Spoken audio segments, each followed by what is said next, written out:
Roll number 28 present, 29 present sir, 30 present sir.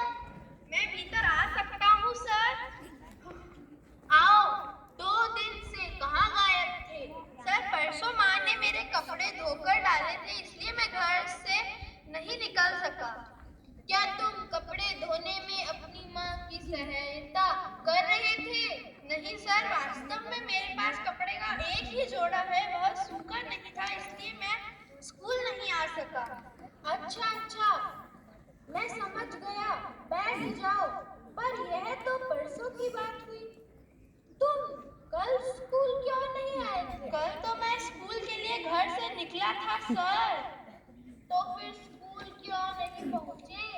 आपके घर तक पहुंचा था सर कि बरामदे में आपके कपड़े सूखते नजर आए।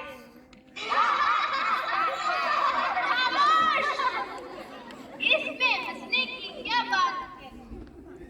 आपके कपड़े सूखते देखकर मैं समझा मेरा मतलब है। अच्छा, तो आप यह समझे कि मेरे पास भी कपड़े की एक ही जोड़ा है, क्यों? वह तो जल्दी समझ गया था सर, आप भी देर में समझे। अच्छा, खामोश रहें, आप कुछ अधिक ही चतुर जान पड़ते हैं। आज पढ़ाने का मूड नहीं हो रहा है। मैं भीतर आ सकता हूँ सर? आओ, और पहले यह बताओ कि देर से क्यों आए हो? जैसा कि मैंने अभी कहा, मेरा मूड पढ़ाने का नहीं है। तो फिर खेलने जाए सर? नहीं, तुम लोगों ने मेरी पूरी बात नहीं सुनी। मैं इस पीरियड में छात्रों के स्कूल देर से आने के कारणों का पता लगाऊंगा। हाँ तो न्यूटन, तुम्हारे देर से आने का कारण क्या है? आपको तो पता है सर कि मैं और मिल्टन जुड़वा भाई हैं। हाँ, मुझे पता है, पर इसका तुम्हारे देर से आने से क्या संबंध? संबंध ही तो बता रहा हूँ सर। मिल्टन मेरा हमशक्ल है, वह पानी से मेरा मतलब है नहाने से बहुत डरता है। तो आज जैसे ही मैं नहाकर निकला, मिल्टन ने मुझसे तौलिया ले लिया। मैं समझा वह नहाने के लिए जा रहा है, पर उसने तो तौलिया अपने शरीर पर लपेट लिया। भाई, तुमने तो रामायण शुरू कर दी। मैं पूछ रहा था कि तुम्हें स्कूल आने में देर क्यों हुई? वही तो बता रहा हूँ सर कि मम्मी किचन से निकली और मुझे डांट दिया कि देखो, मिल्टन नहा चुका है और तुम वैसे ही घूम रहे हो। फिर उन्होंने मुझे दोबारा नहाने पर विवश कर दिया। बस इसीलिए देर हो गई। भविष्य में ऐसा करना कि नहाते ही अपनी मम्मी को आवाज देकर बता देना कि तुम यानी न्यूटन नहा चुके हो और समय पर स्कूल पहुंचने का प्रयत्न करना। लो देखो, लेट लतीफ सूजा मियां पधार रहे हैं। क्षमा करे सर, आज फिर देर हो गई। क्या हुई देर? कारण बताओ। क्या सर, मैं गिर गया था तो लग गई। कहाँ गिर गए थे? अधिक चोट तो नहीं लगी? चोट वोट नहीं लगी। वह बात यह हुई कि अम्मी ने तो सवेरे ही जगा दिया था। उठकर मैं बाथरूम गया, वापस आकर सोचा 5 मिनट लेट कर सुस्ती निकाल लूं तो उठूंगा। संक्षेप में कहो। हाँ सर, मैं कह रहा था कि जैसे ही मैं पलंग के पास पहुंचा तो बिस्तर पर गिर पड़ा और आंख लग गई। ध्यान रहे, एक बार जागने के बाद पुनः सोना नहीं चाहिए, इससे और सुस्ती आती है। बैठ जाओ। अकबर, अशोक, हर्ष और रजिया, खड़े हो जाओ चारों। तुम चारों प्रार्थना की समाप्ति के बाद दौड़ते भागते स्कूल पहुंचते थे। क्या बात थी? तुम लोग क्या पहाड़ चढ़कर आए थे? पसीने से तुम्हारे शरीर भीगे हुए हैं। हम लोग समाज सेवा में व्यस्त थे सर, इसलिए समय पर स्कूल नहीं पहुंच सके। कौन सा महत्वपूर्ण कार्य किया तुम लोगों ने? शीघ्र बताओ।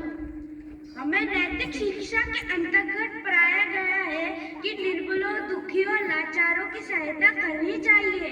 उन्हें सड़क पार कराने, उनका बोझ उठाने में सहायता करनी चाहिए। सही पढ़ाया गया है। आज जब हम स्कूल आ रहे थे तो हमें एक बुढ़िया को देखा जो बहुत देर से सड़क के किनारे खड़ी थी। हमने उसे सड़क पार करा दी। अच्छा किया, पर सड़क तो किसी एक ही ने पार कराई होगी। चारों हाथों को हाथ लगाना पड़ा था। चारों को हाथ लगाना पड़ा था। क्या बुढ़िया अपंग थी? ऐसी कोई बात नहीं थी सर, हम पर विश्वास करें कि हम चारों ने पकड़कर उसे सड़क पार कराई थी।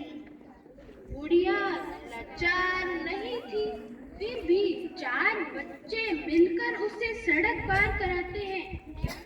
मेरी समझ में बात नहीं आ रही। इसलिए सर कि वह सड़क पार ही नहीं करना चाहती थी।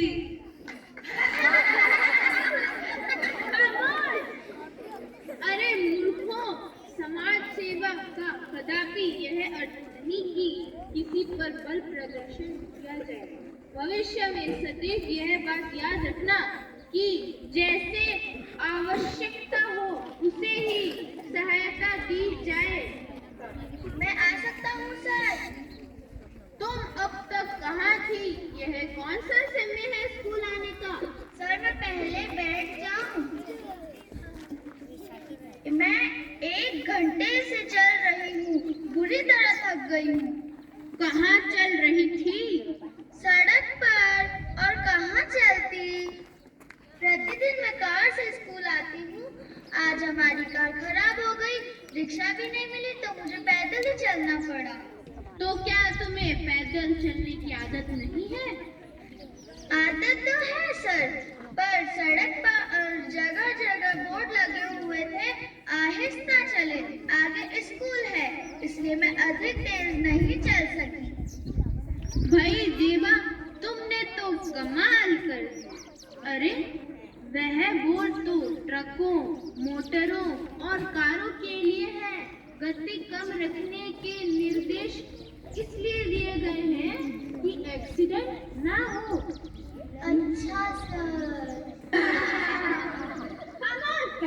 May I come in, sir? आइए, पहला पीरियड खत्म होने को आ रहा है और आप अब तशरीफ ला रहे हैं। आइए और बताइए कि देर से आने का कौन सा बहाना सोचकर आए हैं आप? सर मैं डॉक्टर की क्लिनिक से सीधा यहाँ आ रहा हूँ। सीढ़ियों पर गिरने से मुझे चोट आ गई थी। यह देखिए। इधर आओ। शिक्षक, इधर आओ। मंजीत शिक्षक के टेबल के पास आता है। शिक्षक आस्तीन हटाकर देखते हैं, पट्टी बांधी हुई है छात्रों से। कक्षा का नायक कौन है? मैं हूँ सर। रहीम, इधर आओ और यह पट्टी खोलो। सर जी सर। सर समीना से पूछ लीजिए, वह मेरे पड़ोस में रहती है। उससे पूछिए कि मैं वास्तव में सीढ़ियों से गिरा हूँ या नहीं। मंजीत सच कह रहा है सर। सच है तो तुम डर क्यों रहे हो? मैं पट्टी खुलवाकर केवल यह देखना चाहता हूँ कि जख्म कितना गहरा है। हम तो उड़ती चिड़िया के पर गिनते हैं। जब मैंने पट्टी वाले भाग को हाथ लगाया तो तुम्हारे मुंह पर वेदना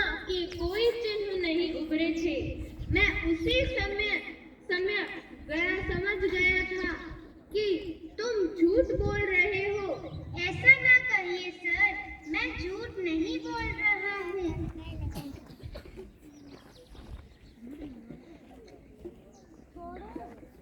आंखों में अश्रु आ जाते हैं। वे तत्परता से अपने दाहिने हाथ की आस्तीन उलटकर हाथ आगे कर देते हैं। यह देखिए, यह है चोट। इसी की ड्रेसिंग कराने में मुझे देर हो गई। चोट दाएं हाथ में थी तो पट्टी तुमने बाएं हाथ पर क्यों बंधवाई?